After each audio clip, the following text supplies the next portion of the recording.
ভাৰতীয় জনতা পাৰ্টীয়ে দিল্লীত মছনত দখল কৰাৰ পিছতে দেশজুৰি বিজেপিৰ নেতা-কৰ্মীৰ মাজত আনন্দৰ বন্যা। নগাঁও জিলাৰ ৰূপহীহাটতো ৰূপহী মণ্ডলৰ উদ্যোগত পালন কৰা হয় বিজয়ী উল্লাস। বিজেপিৰ নেতা-কৰ্মীসকলে নাচি-ভাগি ফটকা ফুটা মিঠাই বিতৰণ কৰি আনুষ্ঠানিকভাৱে মুকলি কৰে ৰূপহী মণ্ডলৰ স্থায়ী কাৰ্যালয়। উল্লেখ্য যে সংখ্যালঘু বসতি প্ৰধান অঞ্চলৰ ৰূপহীত এসময়ত বিজেপি কৰিবলৈ একাংশই প্ৰত্যাহ্বানৰ সন্মুখীন হৈছিল যদিও বৰ্তমানে বিজেপিৰ ভেটিত পৰিণত হ'বলৈ ধৰিছে ৰূপহীহাট সমষ্টি। পূৰ্বে ৰূপহীত ভাৰতীয় জনতা পাৰ্টীৰ কোনো স্থায়ী কাৰ্যালয় নাছিল যদিও দিল্লীত মছনত দখল কৰাৰ পিছতে আনুষ্ঠানিকভাৱে ৰূপহীহাটৰ ফাকলীত ৰূপহী মণ্ডলৰ স্থায়ী কাৰ্যালয়ৰ শুভ উদ্বোধন কৰা হয়। ৰূপহীহাটৰ পৰা আবুল বাছাৰৰ ৰিপৰ্ট। ভয় কৰিছিল কিন্তু আজি ৰূপহীত দেখা পোৱা গৈছে স্থায়ী কাৰ্যালয়। আজি এই অপেনিং হৈছে আগতে হ'ব লাগিছিল কিন্তু ৰাইজৰ মনে তিনি কংগ্ৰেছ দলে ৰাইজৰ মনে ভয় বা সোমাই ধৰিলে।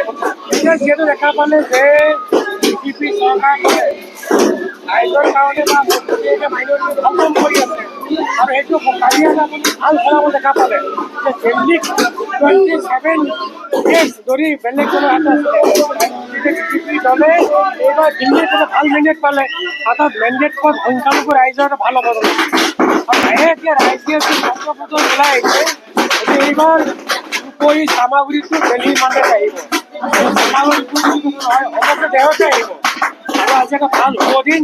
এই শুভ দিনত ৰূপহী মণ্ডলৰ কাৰ্যালয়টো ইয়াত অপেনিং হৈছে গতিকে ভাল আমাৰ কাৰণে ভাল। আগলৈ আমি ইয়াত ভাল এটা ফলাফল দেখা পাম আৰু ইয়াৰ পৰাই আপোনাৰ ৰূপহী আৰু চামাগুৰি জিকাটো হ'ব নিশ্চিত। 27 বছৰৰ মূৰত দিল্লীত বিজেপি চৰকাৰ কৰিব পাৰিছে আৰু কংগ্ৰেছে হেট্ৰিক হ'বলৈ তিনিবাৰ হেট্ৰিক। গতিকে চাওক এটা কথা হৈছে কি যোনে ভাল কাম কৰে ৰাইজে সদায় থাকে সেইটো ধৰণে ছাপোৰ্ট কৰে। যিহেতু আমাৰ চৰকাৰখনে বা ভাৰতীয় জনতা পাৰ্টীৰ এই দলৰ নেতৃত্বাধীন চৰকাৰখনে ভাল কাম কৰি আছে গতিকে ৰাইজেতো মেণ্ডেট দিবই আৰু কংগ্ৰেছে ইমানে যিবিলাক মিছা প্ৰচাৰ চলাই আছিল মিছা কাম কৰি আহিছিলে গতিকে সিহঁতৰ কাৰ্যকীয় বিশ্বাস কৰিব। এতিয়া বিজেপি চৰকাৰে ভাল কাম কৰাৰ কাৰণে দিল্লীত মেণ্ডেট দিছে আৰু এতিয়া চবতকৈ ভাল খবৰ কি আমাৰ গোটেই ভাৰতবৰ্ষতে সংখ্যালঘু ৰাইজেও বিজেপিৰ প্ৰতি আকৰ্ষিত হৈছে আৰু বিজেপিৰ লগত একেলগে কাম কৰাৰ কাৰণে আগবাঢ়ি আহিছে। এইবাৰ যিহেতু 26ৰ নিৰ্বাচন বিজেপি এইবাৰ দখল কৰিব বুলি ভাবে চাওক আপুনি 2026 চনত আপুনি এইটো নিশ্চিত ৰাখক চামাগুৰি ৰূপহী আপ টু ধিঙলৈকে দিল্লীৰ মেণ্ডেট আহিব বুলি নিশ্চিত ধৰি ৰাখক কাৰণ ৰাইজ যেনেকৈ ওলাই আহিছে এনেকুৱা কিছুমান জেগাত গৈছোঁ কংগ্ৰেছে কৰ্মীয়ে পোৱা নাই আৰু যদি কংগ্ৰেছৰ কোনোবা কৰ্মী আছে কি কৈ আছে যে আমি এতিয়া ওপৰে হ'লে মনে মনে আছোঁ কিন্তু আমি ওলাই যাম বিজেপিলৈ গুচি যাম। ইমান জইনিং কৰিবৰ কাৰণে আমাক যোগাযোগ কৰি আছে। গতিকে অহাবাৰ আপুনি ৰূপহীত চামাগুৰিত কংগ্ৰেছৰ মানুহ বিচাৰি নাপায় কিয় নুহুল হুদাইছেনো কোৱা নাই যে ময়ো বিজেপিত জইন কৰিম বুলি কোৱা নাই নেকি আপুনি নিজেই শুনিছে।